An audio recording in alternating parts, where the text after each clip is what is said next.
Mega friends Varun Tej beauty Lavanya త్రిపాఠిల నిశ్చితార్థం జరిగి చాలా రోజులు అవుతుంది.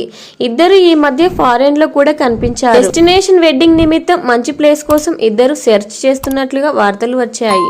ఇక రీసెంట్ గా ఆగస్టు 24న వీరిద్దరి వివాహం ఇటలీలో డెస్టినేషన్ వెడ్డింగ్ గా అతి కొద్ది మంది సమక్షంలో ఉంటుందనేలా ఓ వార్త బయటికి వచ్చింది.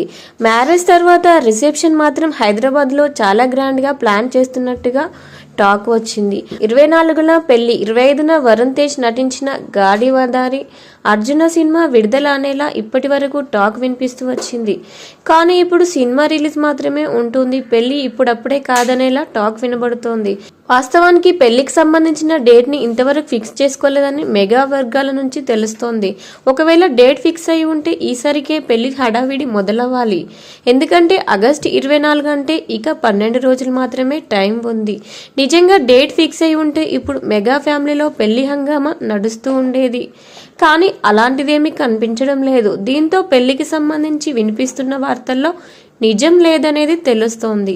ఈ పెళ్లికి ఇంకా డేట్ ఫిక్స్ చేయకపోవడానికి కారణం నిహారిక విడాకులు కూడా అని అంటున్నారు. కుమార్తె విడాకుల వార్త నడుస్తుండగానే కొడుకు పెళ్లి అంటే బాగోదని మెగా బ్రదర్ భావిస్తున్నట్లుగా సమాచారం. అందుకే ఇంకొన్ని రోజుల పాటు వరుణ్ లావణ్యల పెళ్లి వాయిదా వేస్తున్నట్లుగా టాక్. అయితే ఈ వార్తల్లో నిజం లేదనేలా తెలుస్తుంది. వరుణ్ తేజ్ లావణ్య త్రిపాఠిల వివాహానికి సంబంధించి ఇంతవరకు డేట్ ఫిక్స్ కాలేదని తాజా వార్తలు వినిపించడం విశేషం.